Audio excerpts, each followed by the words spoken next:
ከክርስቶስና ከክርስቶስ ማደሪያዎች በቀር ስሙ ሲጠራ አጋንንትን የሚያስጨንቀው ማን ነው? ቢሰረቅ ሌባ ቢሆን ይሄን ውድ መግነዝ አይሰርቀውም ነበር ይላሉ። ዛሬም ድረስ መከራ የምትቀበለው ቤተክርስቲያን የምታምነውና የምታመልከው ያው ስለሆነ ነው። ኢየሱስ ክርስቶስ የሞተ የተቀበረ ብቻ ሆነ። እርኩሳት መናፍስት አጋንንት ስሙ ሲጠራ ከሰው ላይ እንዴት ይወጡ ነበር? በሕይወት እያለ ያልተጋደሉለት ከሞተ በኋላ ይሄንን ሞት ለመሞት መጡ ቢባል ያሳፍራል። ማን ታይቷቸው ይሆን? እመቤታችንን አናመሰግን ባዮች ማን እንደታያቸው እኮ በዚህ አይገለጥም። ሮማውያን ደግሞ 7 ምስክር ካለ ነው የሚቀበሉት። ለሰባቱ ሐዋርያት 7 ሆነው የተገለጠላቸው የሮማውያንን አፍ ሲያዘጋ ነው። እንኳን እነሱ ክርስቶስ እንኳን ቅዱሱ የናዝሬቱ ኢየሱስ ሲሉት ዝም በሉ ነው የሚላቸው። እስኪ አውሩልኝ የሚሉ አስቀምጠው ያስተላልፉ። አቤት ጉድ!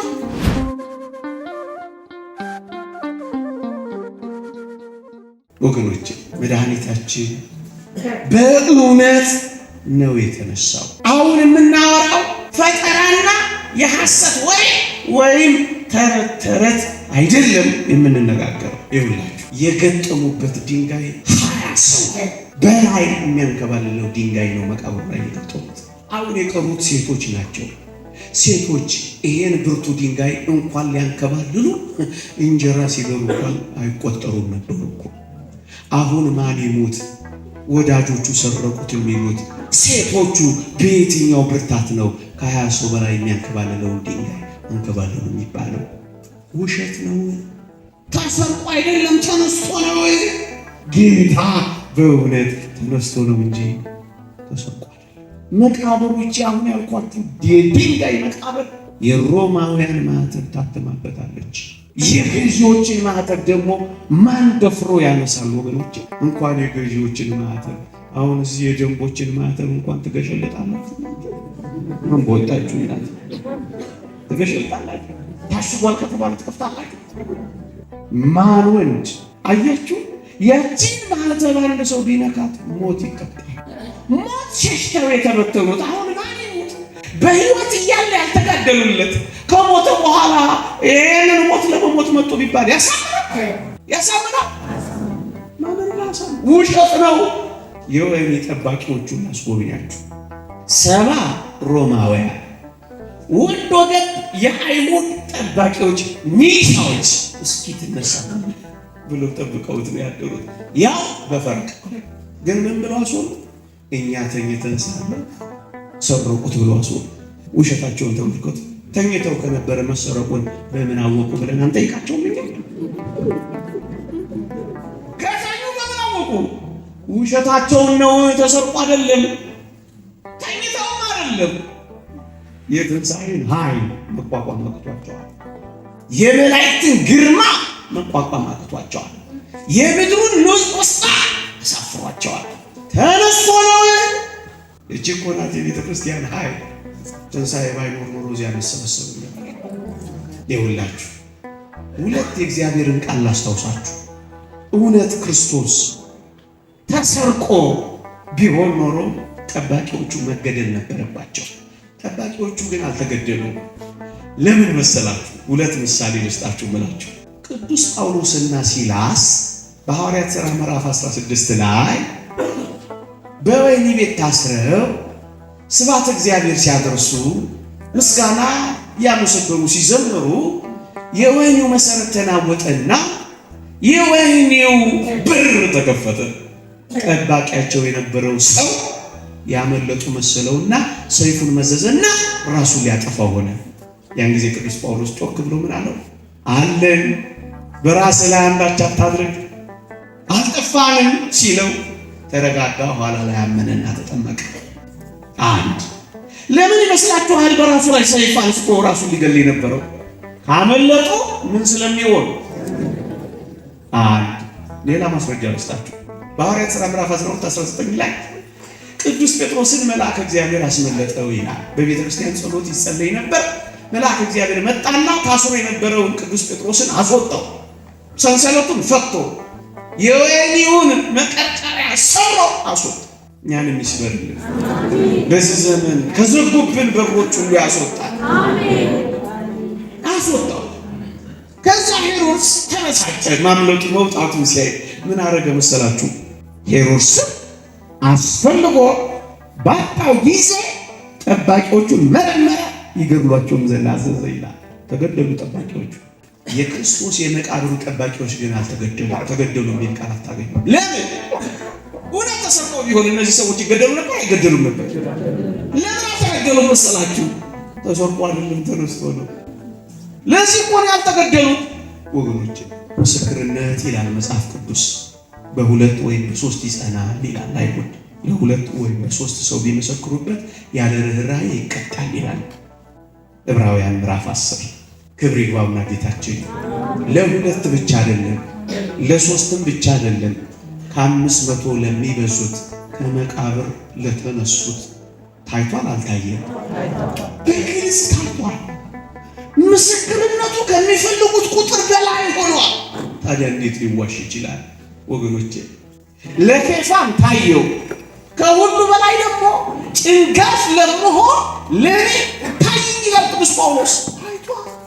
ታዲያ ምስክርነት ዓለም እንዴት መሻር ይችላል ወገኖቼ? እንኳን በዛ ጊዜ በበረሃ ይጋደል ለነበረው ቅዱስ ኤፍሬም ክርስቶስ ተገልጦለታል እና ቅዱስ ኤፍሬም በጣም እየተደነቀ ላገኘው ሰው ሁሉ ክርስቶስ እኮ ከሞት ተነስቷል እያለ ሁሉ ጊዜ ያወራ ነበር። አሉ ተገልጦለት እኮ። አቤት እመቤታችንን እኮ ያመሰገናት ቅዱስ ኤፍሬም ጌታችንን የሚገለጥለት ሰው ስለሆነ እኮ። ክርስቶስ ያላት ቤተክርስቲያን እኮ ናት እመቤታችንን የምታመሰግነው ወገኖች። እንዲህ ያለው በበረሃ የሚጋደለው ኢየሱስ ክርስቶስ የተገለጠለት የቅዱሳት መጻሕፍት ምንጭና ምስጢር መፍለቂያ የሆነ ሰው እኮ ነው። እመቤታችንን ለማመስገን ያዝልኝ እስኪል ድረስ የደረሰው ማን ታይቷቸው ይሆን? እመቤታችንን አናመሰግን ባዮች ማን እንደታያቸው እኮ በዚህ አይገለጥም። አያሰረጠርም። ተነስቷል ይላል ሁሌ። ምክንያቱም አሁንም በበረሃ ይገለጥላቸዋል። አሁንም ለደጋግ እናቶችና አባቶች በከተማም ለሚኖሩ ይታያቸዋል፣ ይገለጥላቸዋል። ታዲያ ምስክርነት አይሁድ ሁለት ወይም ሶስት ያሉትን እንዴት ይሽራሉ? ሮማውያን ደግሞ 7 ምስክር ካለ ነው የሚቀበሉት። ለሰባቱ ሐዋርያት 7 ሆነው የተገለጠላቸው የሮማውያንን አፍ ሲያዘጋ ነው። ወደ ሌላ ነገር ላሸጋግራችሁ። እውነት ጌታችን ተሰርቆ ቢሆን ኖሮ ምን ሊሆን እንደሚችል እስኪ ላስጎብኛቸው። አንደኛ እንዴት አድርገው ነው ሊሰሩ? ተበትነዋል፣ ሸሽተዋል፣ ደንግጠዋል፣ ፈርተዋል፣ ተዋክበዋል። እንኳን በአይሁዳውያንና በሮማውያን ወታደሮች ፊት አንዲት ሴት ገረድ እንኳን አስፈራታቸዋለች። አሁን ይህን ማን ያምናል? አንድ ሁለተኛ እንደው ቢሰረቅ ብላችሁ አሰቡትና እሺ ቢሰረቅ መጽሐፍ ቅዱስ ዮሐንስ ወንጌል ምዕራፍ 20 ላይ በራሱ የነበረው ጨርቅ ለብቻው በአንድ ስፍራ ተጠምጥሞ እንደነበር እንጂ ከተልባ እግር ልብሱ ጋር ተቀምጦ እንዳልነበር አዩ ይላል። ጌታችን ሲነሳ የራሱ ጥምጥም ለብቻ እንደተጣጠፈ የተልባ እግር ልብሱ ደግሞ በግርጌ እንደተሰናዳ ነበር የተቀመጠው። አንድ የሚሰርቅ ሌባ እንዲህ አስተካክሎ ይሰርቃል። ምን አርጎ ነው የሚሰርቀው? ማሰቃቅሎ ነው የሚሰበረው። ካሰብሮ ነው አይደለም። እንዲህ ያለ ስንዱ ሌባ አይሁድ ያውቃሉ፣ እኛ እናውቅ። አስተካክሎ የሚሰርቅ ውሸት። ሁለተኛ ዮሴፍ ዘአርማትያስ በጣም ስለሚወደው ውድ የሆነ መግነዝና ከፈን ነበር የከፈለው። ክብር ይግባውና ጌታችን ቢሰረቅ ሌባ ቢሆን ይሄን ውድ መግነዝ አይሰርቀውም ነበር ይላሉ ሊቃውንት። ውሸት ነው፣ ተሰርቆ አይደለም። ምን ሆኖ ነው? ጌታ በእውነት ተነስቶ ነው። ማን ያብለው ይችላል? ሶስተኛ እውነት ሌባ ቢሆን ኖሮ አንዲት ነገር እስኪያስቡ በዛች ሌሊት እዩ። ሰውነቱን አስታውሱ። ደም የሞላው በቁስሎች የተሞላ ሰውነት ነው። የተከፈነው ከፈን ደግሞ ዝም ብሎ አይደለም። ሽቶ፣ የሬት ቅልቅል፣ ክርቤ አድርገው ነው ቀብተው ከቁስሎቹ ጋር የገነዙት። ከቁስል ጋር የሚሆን ጨርቅና ከፈን ይጣበቃል አይጣበቅም? እንኳን በዛች ሌሊት ይሄንን ለመገሽለጥና ለመላት ምናልባት እስካሁን ላይ በቃው ይችላል። ሌባ ካሉት በጥንቃቄ ሲመሽልጠው ቀኑ ሌሊቱ አይነጋ ቀኑ አይነሽ። አሁን እንዲህ አይነት ሌባ ማን ይሙታል? ተሰርቆ አይደለም ተነስቶ ነው። የመጨረሻ እውነት ሞቶ እውነት ትንሣኤው የሐሰትና የፈጠራ ታሪክ ቢሆን ኖሮ ወገኖቼ ሐዋርያት ከዚያም ደግሞ የሐዋርያት ተከታዮች ተላውያን ሐዋርያት ከዚያም ደግሞ ታላቁ ሰማዕት ቅዱስ ጊዮርጊስ እስከ ዛሬ ድረስ መከራ የሚበሉለትም የሞተ የተቀበረ ብቻ ቢሆን ኖሮ ወገኖቼ እንዲህ አይነት ሰቅጣጭ የሆነ መከራ ይቀበሉለት ነበር? የሞተ ብቻ ከሆነ የተቀበረ ብቻ ከሆነ ለመተግበር አይደለም ለማየት የሚሰቀጥጥ መከራ እንዴት ይቀበሉለታል? በልዳ እንዴት እንደ መንኮራኩር ደግሞ ይፈጩለታል? እንዴት ይሰሙለታል? በቃ ሞተ እኮ ነው። ለምን ሰቃጭ የሆነ መከራ ተቀበሉለት ነው ጥያቄያቸው። ይኸውላችሁ አንድ ጀነራል በሕይወት እያለ ሰራዊቱ ይዋጋለታል። እውነት አሰብ ጀነራሉ ከሞተስ ምን ይሆናል? ይበተናል። ክርስቶስ ግን የሞተ ብቻ ስላልሆነ ይልቁንም ስለተነሳ ደግሞም ስላረገ ጀነራሉ ሲያርግ ምሳሌ ዘያጽጽ ሰራዊቱ መበተን ነበረባቸው። ተበትነው ቆዩ። ኋላ ላይስ ይጋደሉለት ገቧ። ጀነራሉ በሌለበት የሚጋደሉት ሙት ስለሆነ አይደለም። ምን ስለሆነ ነው? ያው ስለሆነ ነው። ሐዋርያት ሕዋሳታቸው የተቆረጡለት ምን ስለሆነ ነው? ያው ስለሆነ ነው። በሰይፍ የተመተሩለት ቁልቁል የተሰቀሉለት ቆዳቸው የተገፈፈለት ምን ስለሆነ ነው? ለሙትም እንዴት ይደረጋል? ያው ስለሆነ ነው። እነ ሙሴ ጸልይ በርበራውያን መተው ሊገርሙት ሲሉ እነሆ ስጠብቃት የነበረችው ቀን ብሎ በሰይፋቸው ፊት ያረፈው በደስታ ምን ስለሆነ ነው? ያው ስለሆነ ነው።